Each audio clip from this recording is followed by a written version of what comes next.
നമസ്തേ. ഇത് നമ്മൾ artificial intelligence എൻ്റെ രണ്ടാമത്തെ യൂണിറ്റ്, അതിൻ്റെ ഒന്നാമത്തെ ഭാഗം ഞാൻ വീഡിയോ ഇട്ടിരുന്നു. ഒരു 20 മിനിറ്റിന് താഴെ, അല്ലെങ്കിൽ സംവെയർ അറൌണ്ട് 20 മിനിറ്റ്സ് അങ്ങനെ ഒന്ന് ഇട്ടിരുന്നു. അതിൻ്റെ കണ്ടിന്യൂവേഷൻ ആയിട്ടാണ് ഇത് പറയുന്നത്. എല്ലാവർക്കും എൻ്റെ നമസ്കാരം. അപ്പോൾ തുടങ്ങുകയാണ്. Machine learning. Machine learning enables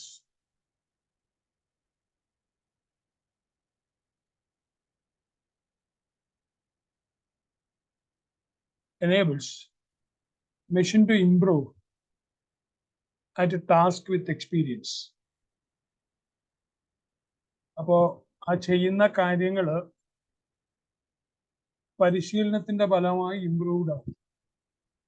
നമ്മളും അങ്ങനെയാണല്ലോ അല്ലെ, നമ്മൾ ചെയ്ത് പരിശീലിച്ച് നമ്മുടെ കഴിവ് വർദ്ധിക്കും. The machine learns from its mistakes. ആ എൻഫോഴ്സ്മെന്റ് ഒക്കെ നമുക്കിവിടെ പറയാവുന്ന കാര്യം. എൻഫോഴ്സ്മെന്റ് ലേണിംഗ്, അവിടെ പ്രോമിസും റിവാർഡും പണിഷ്മെന്റും കൊണ്ട് നമ്മൾ ശരിയും തെറ്റും മനസ്സിലാക്കി. ഇങ്ങനെയുള്ള ചില കാര്യങ്ങളുണ്ട്. അതിന് takes them into consideration in the next execution. അപ്പൊ ആ മിസ്റ്റേക്കിന്റെ അടിസ്ഥാനത്തിൽ അടുത്തത് നമ്മൾ തിരഞ്ഞെടുക്കും. അപ്പോൾ ഇത് ഇംപ്രൂവ് ചെയ്യുന്നുണ്ട് അതിന്റെ തന്നെ എക്സ്പീരിയൻസിൽ വെച്ചിട്ട്. അപ്പോൾ ഒന്നുകൂടെ പറഞ്ഞേക്കാം. മെഷീൻ ലേണിംഗ് നമ്മളുടെ ടാസ്ക് ചെയ്യുന്ന ജോലി ഇംപ്രൂവ് ചെയ്യുന്നുണ്ട്. അത് എക്സ്പീരിയൻസിന്റെ അടിസ്ഥാനത്തിലാണ്. അതിന്റെ തെറ്റുകളിൽ നിന്ന് അത് മനസ്സിലാക്കും, അടുത്ത എക്സിക്യൂഷനിൽ അത് തിരുത്തും. അത് ഇംപ്രൂവ് ചെയ്യുന്നുണ്ട് അതിന്റെ തന്നെ എക്സ്പീരിയൻസിന്റെ അടിസ്ഥാനത്തിൽ. ഇവിടെ ഒരു input, machine learning model, output, അങ്ങനെ ഒരു ഡയഗ്രാം കൊടുത്തിട്ടുണ്ട്. ഇവിടെ ആ block representation, this is just a broad representation of how machine learning model works. Input, past or historical data, നമുക്ക് അവൈലബിൾ ആയിട്ടുള്ള ഡേറ്റ നമ്മൾ ഇൻപുട്ട് ചെയ്യുന്നു. is given to the ML model, machine learning ന് കൊടുക്കുന്നു. and the model generates output by learning from the input data. അപ്പോൾ അത് output generate ചെയ്യുന്നു. ആ ലേണിംഗ് നടക്കുന്നത് ആ കൊടുത്ത ഡേറ്റയാണ്. Here is an example which shows labeled image. Labeled image, ഞാനിത് കഴിഞ്ഞ വീഡിയോയിൽ പറഞ്ഞെന്ന് തോന്നുന്നു. എന്തായാലും ഒരു കണക്ഷൻ കിട്ടും. Every image is tagged either as apple or strawberry. ഇത് നമ്മൾ പറഞ്ഞാൽ കൊടുക്കുന്നു. ഇതാണ് ആപ്പിൾ, ഇതാണ് സ്ട്രോബെറി. ലേബിൾ ചെയ്തിട്ടുണ്ട് ഡേറ്റയിൽ. are given as input to the ML model.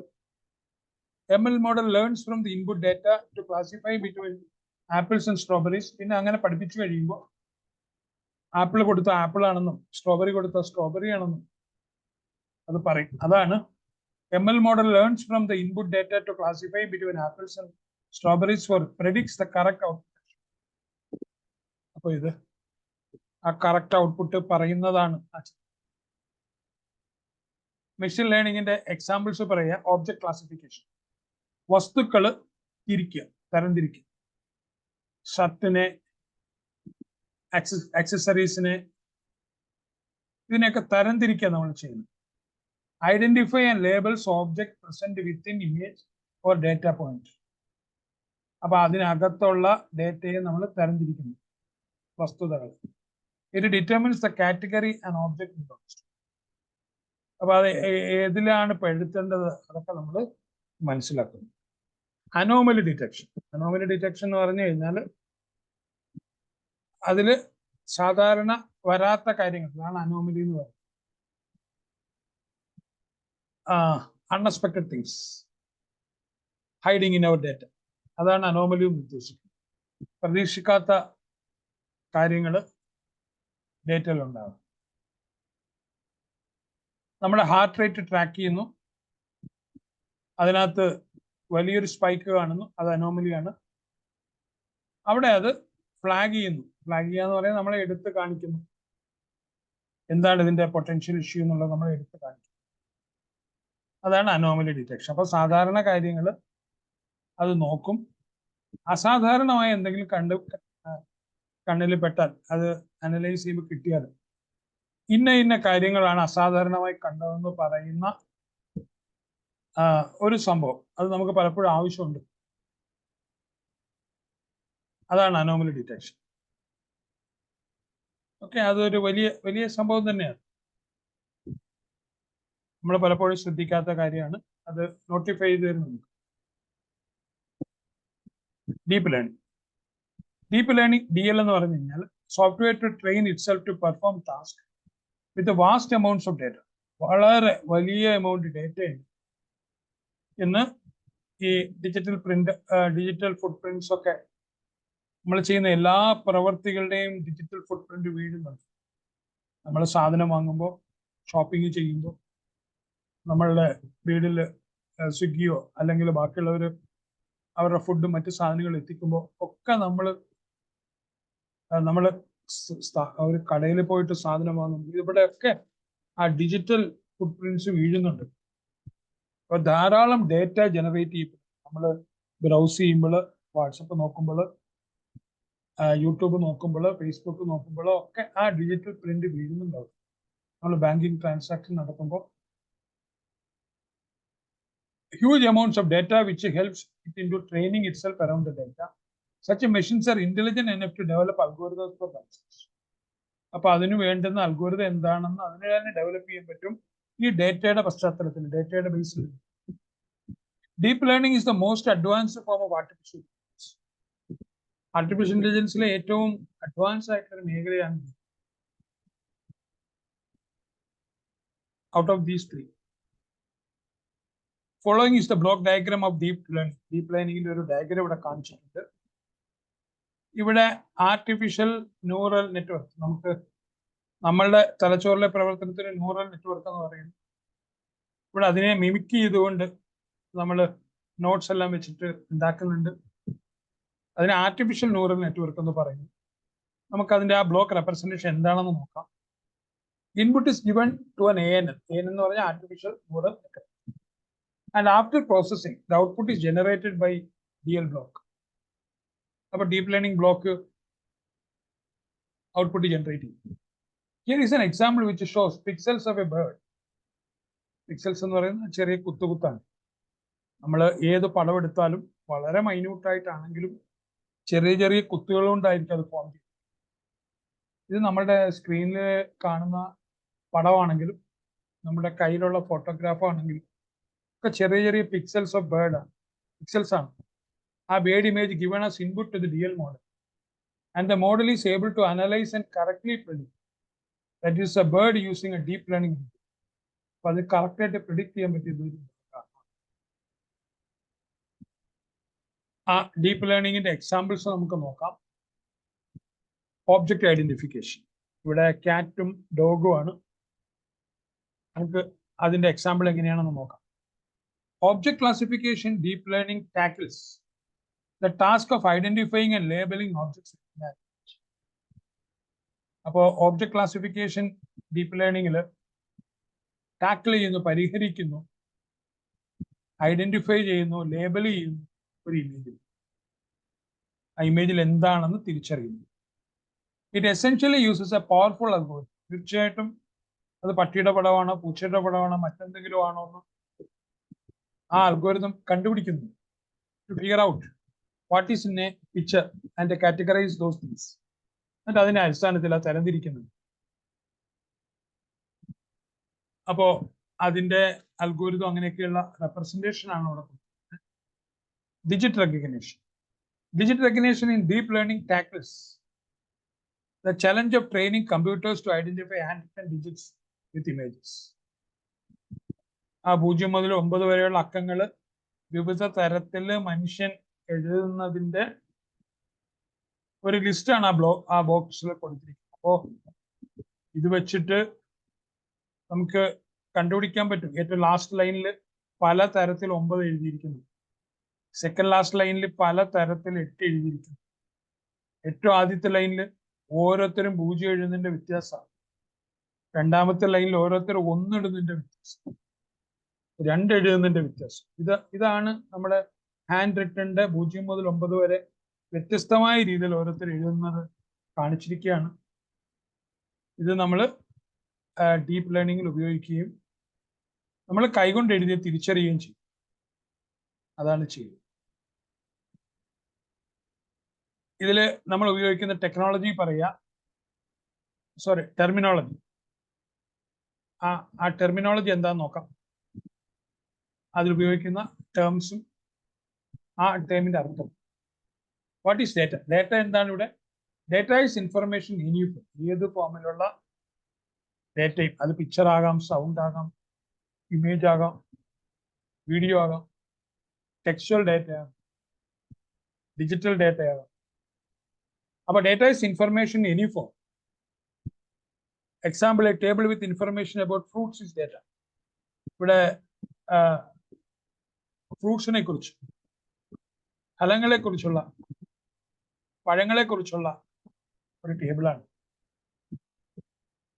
Each row will contain information about different fruits. ആപ്പിളിനെ കുറിച്ച്, ആപ്പിളിന്റെ കളർ റെഡ് ആണ്, അതിന്റെ വില. ഓറഞ്ച് ആണ്, അതിന്റെ കളർ ഓറഞ്ച് ആണ്, പ്രൈസ്. ബനാന യെല്ലോ കളറാണ്, അതിന്റെ വില. ഗ്രേപ്പ് അത് പർപ്പിൾ കളറിലുള്ളതാണ്, അതിന്റെ വില. അപ്പൊ each fruit is described with set features. അപ്പൊ അതിന്റെ ഫീച്ചേഴ്സ്, അങ്ങനെയൊക്കെയുള്ള ഡേറ്റ. ഇനി ഫീച്ചേഴ്സ് എന്താണ്?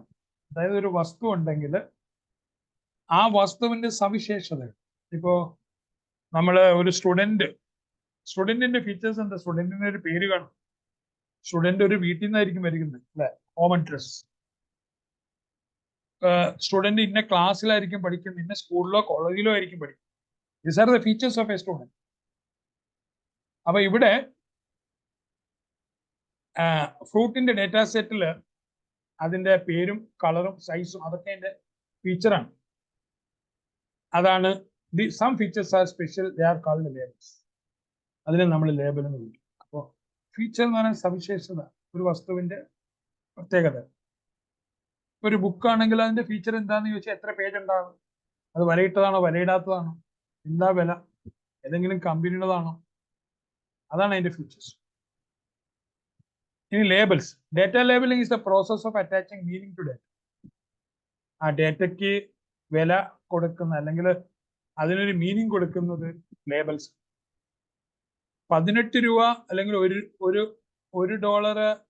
$1.8 എന്ന് പറയുമ്പോൾ അത് ആപ്പിളിന്റെ വിലയാണ് എന്ന് പറയുമ്പോൾ നമ്മൾ ആ 1.8ന് ലേബൽ ചെയ്ത് കഴിഞ്ഞപ്പം അതൊരു മീനിങ് കിട്ടും. ഇന്നത്തെ ആപ്പിളിന്റെ വിലയാണിത് എന്ന് പറയുമ്പോൾ അതിനൊരു മീനിങ്. ഏത് ഡേറ്റയ്ക്കും ഒരു ലേബലിംഗ് കൊടുത്തു കഴിയുമ്പോൾ നമുക്കത് മീനിങ് ഫുൾ ആക്കാൻ പറ്റും. It depends on the context of the problem you are trying to solve. For example, if you are trying to predict what fruit it is based on color of the fruit, then color is the feature and the fruit name is the label. അപ്പോൾ ഒരു നിറത്തിന്റെ അടിസ്ഥാനത്തിൽ നമുക്കൊരു fruit പറയാൻ പറ്റുമെങ്കിൽ അവിടുത്തെ അതിന്റെ label, അതിന്റെ feature, അതിന്റെ കളറും അതിന്റെ ലേബല്, ആ പഴത്തിന്റെ പേരും. അപ്പൊ ഡേറ്റയെ നമുക്ക് ലേബിൾഡ് ആയിട്ടും അൺലേബിൾഡ് ആയിട്ടും. ഇവിടെ നോക്കുക, 2 പട്ടിയുടെ പണം കൊടുത്തു, വ്യത്യസ്ത പട്ടികളാണ്, അത് ലേബിൾഡ് ഡേറ്റ. 2 പൂച്ച, വ്യത്യസ്ത പൂച്ചകൾ, അത് ലേബിൾഡ് ഡേറ്റ. പിന്നെ അതിന്റെ തൂക്കം ആണ് കൊടുത്തിരിക്കുന്നത്,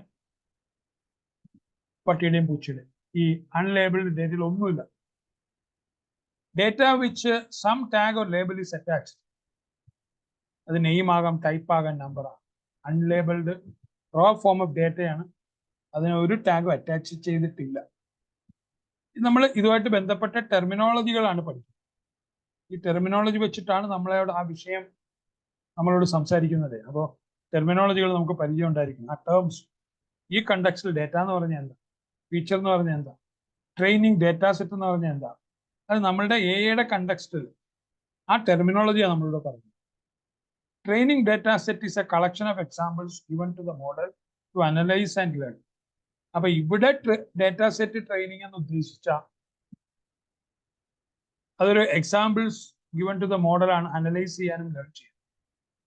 അതാണ് ഇവിടുത്തെ ഡേറ്റാ സെറ്റ് എന്ന് പറയുന്നത്. അത് ട്രെയിൻ ചെയ്യാനോ ആ ഓരോ വസ്തുക്കളുടെ ഫീച്ചേഴ്സ് മനസ്സിലാക്കാൻ വേണ്ടി ഉപയോഗിക്കുക. ഇവിടുത്തെ നമ്മുടെ context. Just like how a teacher teaches a topic to the class through a lot of examples and discussion. ഒരു ടീച്ചർ എങ്ങനെ ആ ഉദാഹരണങ്ങളിൽ കൂടെ വിശദീകരണങ്ങളിൽ കൂടെ ഒരു ടോപ്പിക് എങ്ങനെ കുട്ടിയെ മനസ്സിലാക്കുന്നു, അതുപോലെ വസ്തുക്കളുടെ ഫീച്ചറിൽ കൂടെ വസ്തു എന്താണെന്ന് ആ മെഷീനെ ബോധ്യപ്പെടുത്തുകയാണ് ആ ഡേറ്റാ സെറ്റിന്റെ ട്രെയിനിങ്ങിൽ കൂടെ നടക്കും. അപ്പോ ഒരു പട്ടിയെ മനസ്സിലാക്കുമ്പോൾ പട്ടിയുടെ ചെവി ഇങ്ങനെയായിരിക്കും, പട്ടിയുടെ മുഖം ഇങ്ങനെയായിരിക്കും, പട്ടിയുടെ കണ്ണിങ്ങനെയായിരിക്കും, പട്ടിയുടെ കാലുകൾ ഇങ്ങനെയായിരിക്കും. ആ ഫീച്ചറുകളിൽ കൂടെ അതിനോട് യോജ്യമായ ഫീച്ചറുകളുള്ള ഒരു വസ്തുവിനെ കാണിച്ചാൽ അത് പട്ടിയാണെന്ന് പറയുക. ഓക്കെ, അങ്ങനെ അത് പഠിക്കും. ആ ഫീച്ചറിൽ കൂടെ അത് ലേബൽ ചെയ്തിട്ടുണ്ടാവും. ഇനി നമ്മൾ നോക്കുന്നത് ടെസ്റ്റിംഗ് ഡേറ്റാ സെറ്റ്. ഈ നമ്മൾ ഉപയോഗിക്കുന്ന ഡേറ്റാ സെറ്റ് ടെസ്റ്റിംഗ്, അത് ആ പഠിക്കാൻ വേണ്ടി ഉപയോഗിക്കുന്നതാണ്. ഡേറ്റാ സെറ്റിനകത്ത് ധാരാളം അനോമലീസ് ഉണ്ടെങ്കിൽ, വസ്തുതാ വിരുദ്ധമായ കാര്യങ്ങളാണ് ഉള്ളതെങ്കിൽ നമ്മളുടെ മോഡലും തെറ്റായി പ്രെഡിക്റ്റ് ചെയ്യും. The testing data set is used to test the accuracy of them. ആ ടെസ്റ്റ് ഡേറ്റയിൽ കൂടെയാണ് നമ്മുടെ മോഡൽ എത്രത്തോളം കൃത്യമാണ് എന്ന് നമ്മൾ മനസ്സിലാക്കുന്നത്. അതായത് പട്ടിയുടെ പടം കൊടുക്കുമ്പോൾ ഇത് പട്ടിയാണെന്നും, പൂച്ചയുടെ പടം കൊടുക്കുമ്പോൾ ഇത് പൂച്ചയാണെന്നും, എൻ്റെ സുഹൃത്തിന്റെ പടം കൊടുക്കുമ്പോൾ നിങ്ങളുടെ ഫ്രണ്ടാണെന്നും, എൻ്റെ റിലേറ്റീവിന്റെ പടം കൊടുക്കുമ്പോൾ ഇത് നിങ്ങളുടെ റിലേറ്റീവ് ആണെന്നും അത് കൃത്യമായി പറഞ്ഞു തരണമെങ്കിൽ നമ്മൾ ഡേറ്റാ സെറ്റ് ആ ടെസ്റ്റിംഗ് കറക്റ്റ് ആയിരിക്കും. Just like how a teacher takes a class test related to a topic to evaluate the understanding levels of students. നല്ലൊരു ഉദാഹരണമാണ് പറയുന്നത്. ഒരു സ്റ്റുഡന്റിന്റെ നിലവാരം എന്താണെന്ന്, അല്ലെങ്കിൽ നമ്മുടെ ആ ക്ലാസ്സിലെ കുട്ടികളുടെ നിലവാരം എന്താണെന്ന് മനസ്സിലാക്കാൻ വേണ്ടി, അവർ എത്രത്തോളം പഠിച്ചിട്ടുണ്ടോ എന്ന് മനസ്സിലാക്കാൻ വേണ്ടി ഒരു ടെസ്റ്റ് ഇടുന്ന പോലെയാണ്. അതിലൂടെ ടീച്ചറിന് മനസ്സിലാക്കാൻ കഴിയും ഓരോ കുട്ടികളുടെ നിലവാരം എന്താണ്.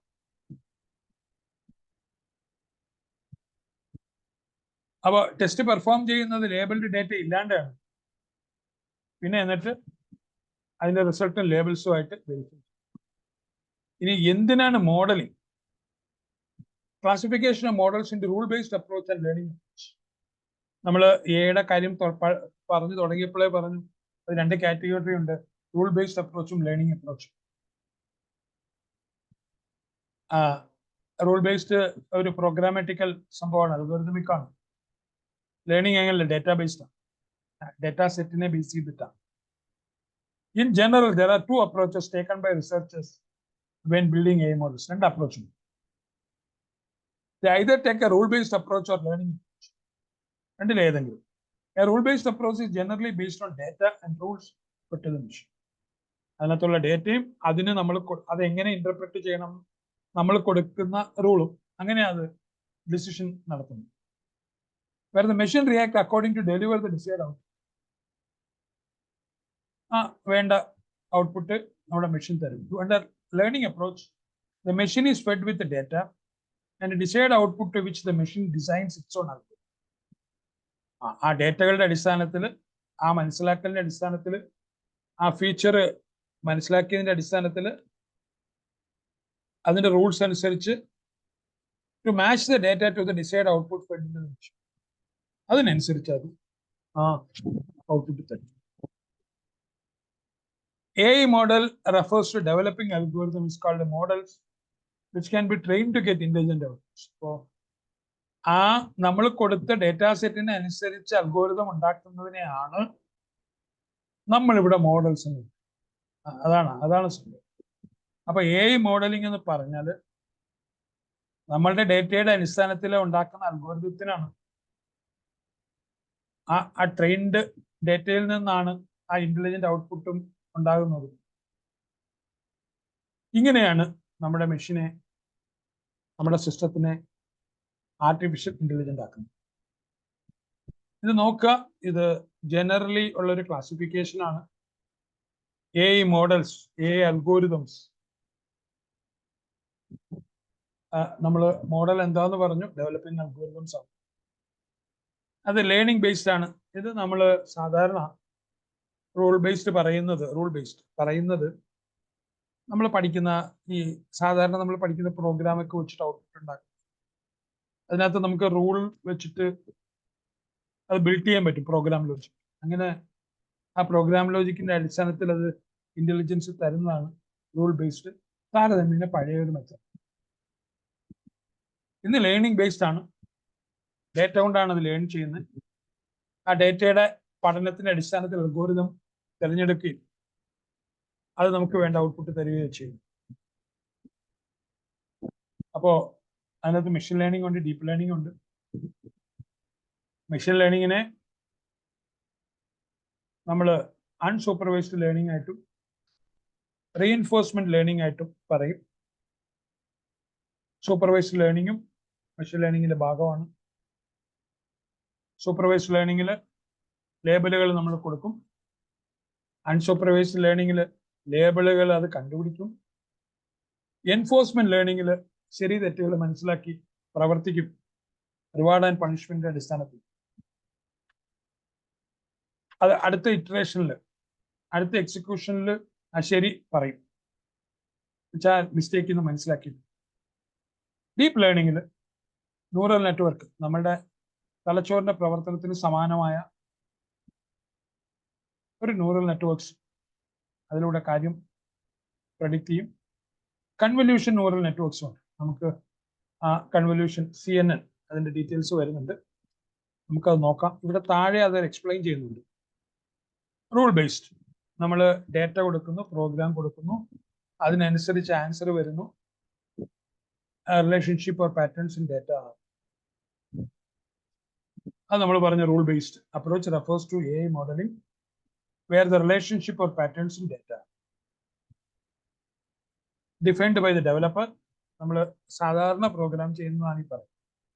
The machine follows the rules or instructions mentioned by the developer and performs task accordingly. നമ്മൾ സാധാരണ പ്രോഗ്രാം ചെയ്യുമ്പോൾ എന്താ സംഭവിക്കുന്നത്, അതായത് rule based chatbots are commonly used on websites to answer frequently asked questions or provide basic customer support. നമുക്ക് ചാറ്റ്ബോട്ടുകളെ കുറിച്ച് അറിയാം, നമുക്ക് വേണ്ടി അത് ഉത്തരങ്ങൾ പറയും. അതിനകത്ത് ഇന്ന ചോദ്യങ്ങൾക്ക് ഇന്ന ഉത്തരം കൊടുക്കണം എന്ന് കൊടുത്തിട്ടുണ്ട്. നമുക്കൊരു സിനേറിയ നോക്കാം, ഒരു പർട്ടിക്കുലർ അവസ്ഥ. A clothing website has a chatbot to answer questions about order tracking. Order കിട്ടുന്ന ഓർഡർ ട്രാക്ക് ചെയ്യാനായിട്ടുള്ള ഒരു ചാറ്റ്ബോട്ടാണ്. അപ്പോ ചാറ്റ്ബോട്ടിൽ കൊടുത്ത data, chatbot does not require a massive data set. അതിനൊരു മാസീവ് ഡേറ്റ സെറ്റ് വേണ്ട. അത് predefined set of questions and corresponding answer. ഇന്ന ചോദ്യം ചോദിച്ച് ഇന്ന് ഉത്തരം, മറ്റേ ചോദ്യം ചോദിച്ചാൽ ഇന്ന് ഉത്തരം പറയും. അങ്ങനെ നമ്മൾ സെറ്റ് ചെയ്ത് വെച്ചിരിക്കും. ആ ചാറ്റ്ബോട്ടാണ് അത് കേട്ടോ. നമ്മൾ ഉപയോഗിക്കുന്ന AI ചാറ്റ്ബോട്ട്സ് അല്ല. Chatbot uses decision tree approach with clearly defined rule to understand user queries and provide response.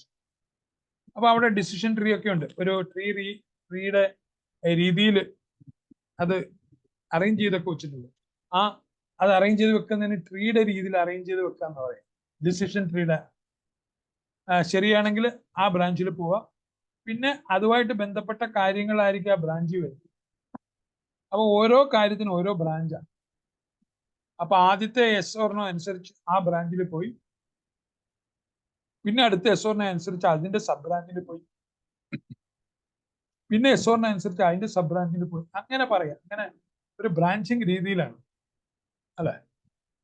അപ്പോ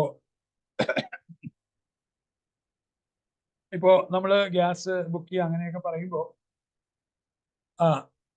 എനിക്ക് ബുക്ക് ചെയ്യണം എന്ന് പറയുമ്പോൾ അതുമായിട്ട് ബന്ധപ്പെട്ട പിന്നെ ബ്രാഞ്ചുകളാണ്. അതല്ല എനിക്ക് കംപ്ലൈന്റ് ഉണ്ടെന്ന് പറയുമ്പോൾ ബുക്കിംഗ് എന്ന് പറയുന്ന ഒരു സ്ഥലത്തേക്ക് അല്ല പോകുന്നത്. അത് വിട്ടിട്ട് കംപ്ലൈന്റ് എന്നുള്ള ഭാഗത്തേക്കാണ് ആ ബ്രാഞ്ചിങ്. അങ്ങനെ അപ്പോ if the user's message contain keywords like a track order, shipment status, or delivery, proceed to order tracking option. അപ്പോൾ ഈ വാക്കുകളാണ് ഈ കീ ടേംസ് വെച്ചിട്ടാണ് മനസ്സിലാക്കുന്നത്. ക്വസ്റ്റ്യനിൽ ട്രാക്ക് ഓർഡർ എന്നോ ഷിപ്മെന്റ് സ്റ്റാറ്റസ് എന്നോ ഡെലിവറി എന്നോ വാക്കുണ്ടെങ്കിൽ അത് ഓർഡർ ട്രാക്കിംഗ് ഓപ്ഷനിലേക്ക്. ആ ഓർഡർ ട്രാക്കിംഗ് ഓപ്ഷൻ ഇത് ബ്രാഞ്ച് ചെയ്യുക. ആ ട്രീ സ്ട്രക്ചറിലെ ബ്രാഞ്ചിങ് നടക്കുന്നത്. If the user ask for their order number, prompt them to enter it. അപ്പോൾ ആ ഓർഡർ നമ്പർ കൊടുക്കുമ്പോൾ അതിന് പ്രോംപ്റ്റ് ചെയ്യും. If the user enters a valid order number, retrieve the tracking information from the database and display. അപ്പോൾ order number കൊടുത്താൽ അതുമായിട്ട് ബന്ധപ്പെട്ട information അത് അവിടുന്ന് റിട്രീവ് ചെയ്യും. If the user enters an invalid order number, provide an error message and ask them to. അപ്പോൾ തെറ്റായിട്ടുള്ളതാണ് കൊടുക്കുന്നതെങ്കിൽ ആ രീതിയിൽ ബ്രാഞ്ച് ചെയ്തിട്ട് പറയും നിങ്ങൾ തന്നത് തെറ്റായ ഡേറ്റയാണ്, റീ എൻട്രി എന്ന്. ഇനി നമുക്ക് ഇതിന്റെ മൂന്നാമത്തെ ഒരു ഓപ്ഷനിലേക്ക് പോകാം. If the user message does not match, മറ്റത് മാച്ച് ചെയ്യുന്ന കാര്യമാണ് പറയുന്നത്, മാച്ച് ആകുന്നില്ല. Offer a message like, sorry, I can't help you with that. Perhaps you can try searching out FAQs or contact customers. അപ്പോൾ ഒരു തരത്തിൽ ഇത് മാച്ച് ആകുന്നില്ലെങ്കിൽ പറയും FAQ നോക്കാം, ഫ്രീക്വന്റ്ലി ആസ്ക്ഡ് ക്വസ്റ്റ്യൻസിൽ നോക്കാം. നിങ്ങൾ ഉദ്ദേശിക്കുന്ന ചില ടേമുമായിട്ടൊക്കെ ബന്ധമുള്ള ക്വസ്റ്റ്യൻസ് കാണാൻ അതിനകത്തുനിന്ന് ആൻസർ കിട്ടും. അല്ലെങ്കിൽ നിങ്ങൾ കസ്റ്റമർ സപ്പോർട്ട്. അപ്പോൾ ഒരു ചാറ്റ് ബോട്ടിന്റെ കാര്യങ്ങളാണ് നമ്മളോട് പറഞ്ഞത്. when a user chats with a bot, ഈ ബോട്ട് BOT എന്ന് പറയുന്നത് റോബോട്ടിന്റെ അവസാനത്തെ 3 അക്ഷരമാണ്. മനുഷ്യനോട് സാമ്യമുള്ള ആ രീതി, ആ ഒരു മീനിങ് കിട്ടുകയാണ് ചെയ്യുന്നത്. ചാറ്റ് ബോട്ട് എന്ന് പറയുന്നത് സംസാരിക്കുന്ന ഒരു മനുഷ്യനെ പോലെയുള്ള ഒരു സംഭവം. Then message is analyzed based on the defined rules. ആ മെസ്സേജ് അനലൈസ് ചെയ്യുന്നത് ആ റൂൾസിന്റെ അടിസ്ഥാനത്തിലാണ്. ചാറ്റ് ബോട്ട് റെസ്പോൺസ് വിത്ത് പ്രീ റിട്ടേൺ ആൻസേഴ്സ്. അവിടെ ഓൾറെഡി ആൻസേഴ്സ് എല്ലാം ഉണ്ട്, അതിൽ മാച്ച് ചെയ്യുന്ന നോക്കി നമ്മളോട് ഉത്തരം പറയുക ചെയ്യുന്നത്. അല്ലെങ്കിൽ പ്രോംപ്റ്റ് ചെയ്യും, അല്ല സ്ക്രീനിൽ നമ്മൾ ഉത്തരം പറയണം. Prompt the user for additional information depending on the system. അപ്പോൾ അത് ഒന്നുകൂടെ ഉറപ്പിക്കാനായിട്ട് ചില ബന്ധപ്പെട്ട ചില ചോദ്യങ്ങളോട് അത് നമ്മളോട് ചോദിക്കും. അപ്പൊ ഇതിലെ ഡ്രോബാക്ക് എന്താ of this approach is that learning is static. ഇതില് ഈ എക്സ്പീരിയൻസ് കൊണ്ടോ ഒന്നും ഈ സിസ്റ്റം ഒന്നും പഠിക്കുന്നില്ല. എല്ലാ ആൾക്കാരും വന്നിട്ട് ഇന്ന കാര്യങ്ങൾ ചോദിക്കുന്നുണ്ട്, അതൊക്കെ പറയുമ്പോൾ ഇവിടെ കിട്ടുന്നില്ല. അങ്ങനെ ഒരു ലേണിംഗ് ഇല്ല. ഒരു മനുഷ്യനാണെങ്കിൽ പല കാര്യങ്ങൾ ചോദിക്കുമ്പോൾ അവന് മനസ്സിലായി, ഇന്ന ചോദ്യങ്ങൾ ചോദിക്കുമ്പോൾ എൻ്റെ കയ്യിൽ ഉത്തരവില്ല, അത് ഞാൻ മനസ്സിലാക്കി വെക്കണം. അങ്ങനെ ഒരു ലേണിംഗ് ഇല്ല ഇവിടെ. ആൻസർ ഇല്ല എന്നൊന്നും ഇത് പറയില്ല. The machine once trained does not take into consideration any changes made in the original training. അത് റിഫ്ലക്ട് ചെയ്യുന്നില്ല. That is, if you try testing the machine on a data set which is different from the rules and the data you fed it to the training stage, the machine will fail and will not learn from it. നമ്മൾ ഒരു set data വെച്ച് അതിനെ train ചെയ്തു, മറ്റൊരു set data അതുമായിട്ട് ബന്ധമില്ലാത്ത മറ്റൊരു set ഡേറ്റയാണ് നമ്മൾ കുറെ നാടൻ പട്ടികളുടെ ഡോഗ്സിന്റെ ഒക്കെ വിവരം കൊടുത്തു. എന്നിട്ട് നമ്മൾ പിന്നെ ചെക്ക് ചെയ്യാൻ പോകുന്നത് മറ്റ് ചിലപ്പോൾ വളരെ തണുപ്പുള്ള രാജ്യങ്ങളിലെ പ്രത്യേകതരം വേറെ ചില പട്ടികളുടെ ഒക്കെ പടങ്ങൾ കൊടുത്തിട്ടായിരിക്കും. ഇവിടെ മാച്ചാകുകയല്ല. എന്താ കാര്യം? നമ്മൾ കൊടുത്ത ഡേറ്റയിൽ ലോക്കൽ നമ്മുടെ നാട്ടിൽ അവൈലബിൾ ആയിട്ടുള്ള ചില പട്ടികളുടെ ഫീച്ചേഴ്സ് ഒക്കെയാണ് ഉള്ളത്. അതും ആ മറ്റ് പ്രത്യേക ചില പ്രദേശങ്ങളിലുള്ള പട്ടിയായിട്ട് മാച്ചാകില്ല. അപ്പോൾ the machine learning gets introduced as an extension to this. As in that case, the machine adapts to change in data and the rules and follows updated path only, while the rule-based model does what it has been taught once. Rule ബേസ്ഡിൽ ഒരിക്കൽ പറഞ്ഞു കൊടുത്ത കാര്യങ്ങളും അനുസരിച്ചേ അത് പ്രവർത്തിക്കുകയുള്ളൂ. Rule based അല്ലാത്തതിൽ വരുന്ന ഡേറ്റയുടെ വ്യത്യാസം അനുസരിച്ച് അത് മനസ്സിലാക്കി, അത് അവിടെ ഇന്നത് പറയുമ്പോൾ തെറ്റുന്നു എന്ന് അത് മനസ്സിലാക്കി കഴിയുമ്പോൾ അത് പിന്നെ കറക്റ്റ് ചെയ്യാൻ നോക്കും. അത് നമുക്ക് ഈ റൂൾ ബേസ്ഡിൽ പറ്റില്ല. ലേൺ ബേസ്ഡ് അപ്രോച്ച് നോക്കാം നമുക്ക്. Learn based approach is a method where the computer learns how to do something by looking at examples or getting feedback. Reinforcement learning,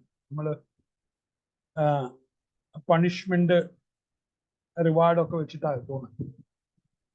ശരിയാണെങ്കിൽ അത് പിന്നീട് കറക്റ്റായിട്ട് തന്നെ കാണിക്കും, തെറ്റാണെങ്കിൽ അത് കറക്റ്റ് ചെയ്യും അടുത്ത പ്രാവശ്യം വരും. Similar to how we learn from experience. നമ്മൾ എങ്ങനെ എക്സ്പീരിയൻസ് എന്ന് പഠിക്കുന്നത്. Instead of being explicitly programmed for a task, ഒരു പർട്ടിക്കുലർ ടാസ്കിന് വേണ്ടി മാത്രം പ്രോഗ്രാം ചെയ്യുന്നതിന് പകരം computer learns to perform it by analysing data and finding patterns of rules of. അപ്പൊ ആ ഡാറ്റ അനലൈസ് ചെയ്ത് അതിന്റെ പാറ്റേൺ മനസ്സിലാക്കി അതിന്റെ റൂൾസ് ഉണ്ടാക്കും. അപ്പൊ പുതിയ തരം പട്ടികളുടെ പടം കൊടുക്കുമ്പോൾ അപ്പൊ ഇങ്ങനെയും പട്ടികളാകാം എന്നുള്ള ഒരു ഇൻഫർമേഷൻ കൂടെ സ്റ്റോർ ചെയ്ത് പിന്നീട് അത് ചെയ്യുമ്പോൾ അതിനും കൂടെ ഉത്തരം പറയും അല്ലെ. അപ്പൊ data answers rules, answer yes or no അനുസരിച്ച് നമ്മൾ അത് മാറ്റുകയോ തിരുത്തേണ്ടതാണ് തിരുത്തി. നമുക്ക് ഇവര് പറഞ്ഞ ഒരു എക്സാമ്പിൾ നോക്കാം. Suppose you have a data set of 1000 images of random stray dogs of your area. നമ്മൾ പറഞ്ഞ ഒരു ഉദാഹരണം തന്നെ ഇവിടെ വന്ന 1000 പട്ടിയുടെ ഇമേജ്, സ്ട്രേ ഡോഗ്സ്, തെണ്ടി നടക്കുന്നത്. Now you do not have any clue as to what trend is being followed in this data set, as you don't know their breed or color or any other. ഒന്നും അറിയില്ല. നമ്മൾ stray dogs നമ്മുടെ ചുറ്റുവട്ടത്ത് കാണുന്ന അലഞ്ഞെറിഞ്ഞ് നടക്കുന്ന പട്ടികളെല്ലാം കൂടെ ഒരു ഇൻഫർമേഷനാണ് കൊടുക്കുന്നത്. Thus, you would put this into a learning approach based a machine, and the machine would come up with various patterns that's observed in the picture of these 1000 images. അപ്പൊ ഈ 1000 ഇമേജുകളിൽ നിന്ന് ഇത് പല തരത്തിലുള്ള അനാലിസിസ് എടുക്കും.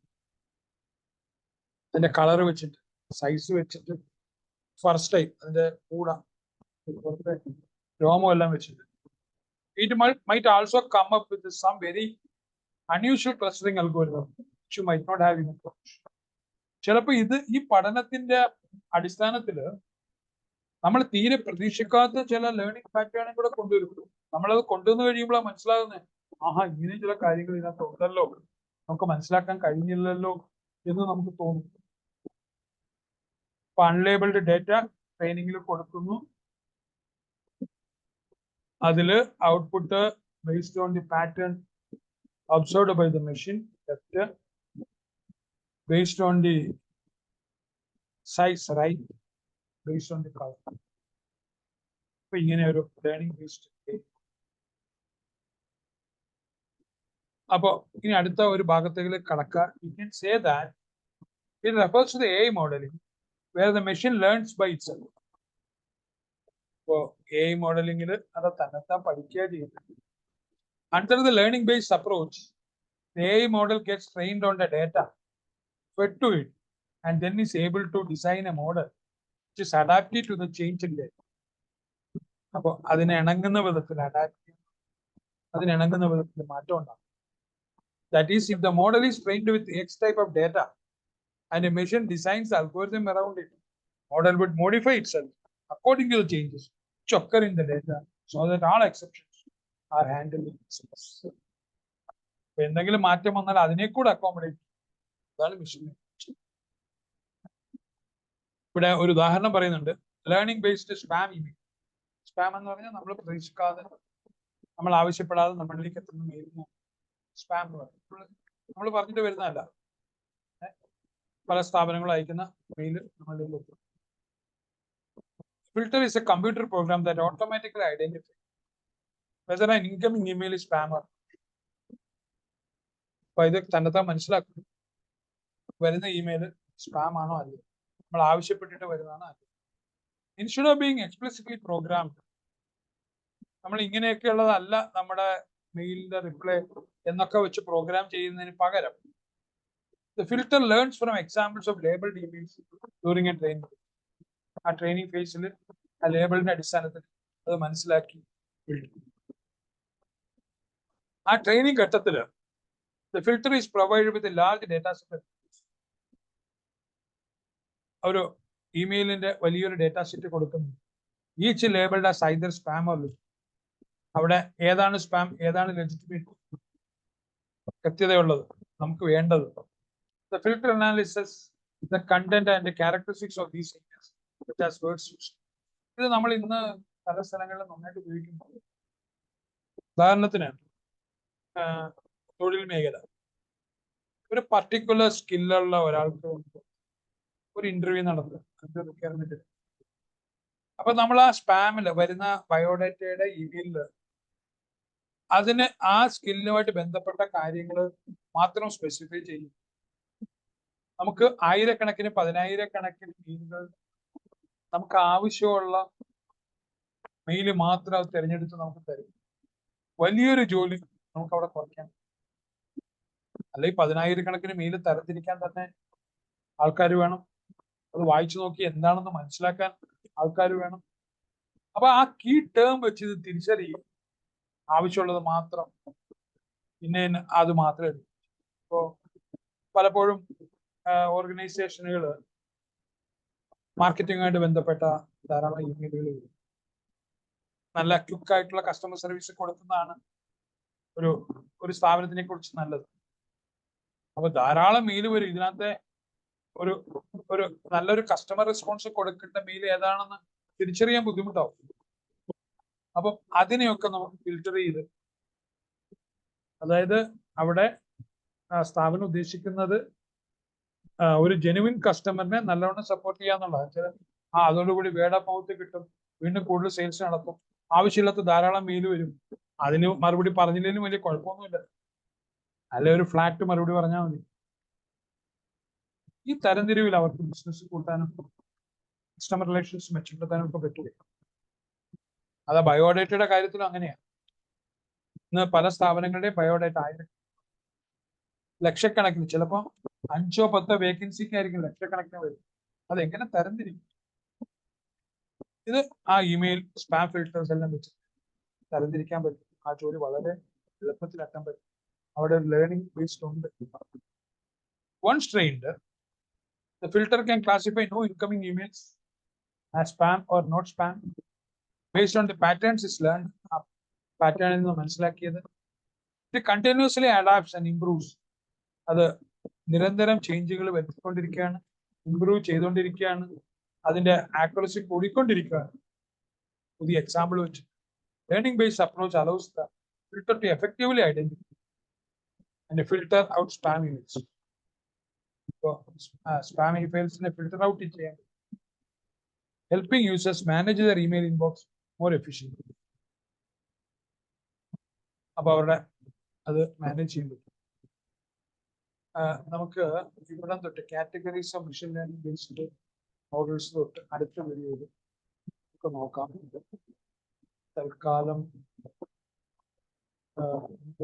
അടുത്ത വീഡിയോ. അപ്പോൾ എന്നെ കേട്ടിരുന്നവർക്ക്, ഞാൻ പറഞ്ഞ കാര്യങ്ങൾ മനസ്സിലായവർക്ക് ഞാൻ അടുത്ത വീഡിയോയിൽ താഴത്തുള്ള ഭാഗം സ്വീകരിക്കാം. ഇവരെ പറഞ്ഞ കാര്യങ്ങൾ മനസ്സിലാക്കിയിട്ടുണ്ടോ നല്ല വിശ്വാസം. മനസ്സിലാക്കിയിട്ടുണ്ട്, ഇഷ്ടപ്പെട്ടിട്ടുണ്ട്, ലൈക്ക് ചെയ്യുക. ആവശ്യക്കാർ വേറെ എന്തെങ്കിലും പിന്നെ എനിക്ക് ഇമ്പ്രൂവ്മെന്റിന് വേണ്ടിയിട്ട് നമുക്കും ഒരു എൻഫോഴ്സ്മെന്റ് ലേണിംഗ്, നമുക്കൊരു ലേണിംഗ് ആകാതെ ആസ് എ ഹ്യൂമൻ ബീങ് നിങ്ങൾ ഫലപ്രദമായൊരു കമന്റ് തരികയാണെങ്കിൽ ആവശ്യമുള്ള മാറ്റങ്ങൾ എനിക്കും വരുത്താൻ പറ്റും. കമന്റ് തരും. എല്ലാവർക്കും കൂടെ നോട്ട് പറയുന്നു. ഞാനിവിടെ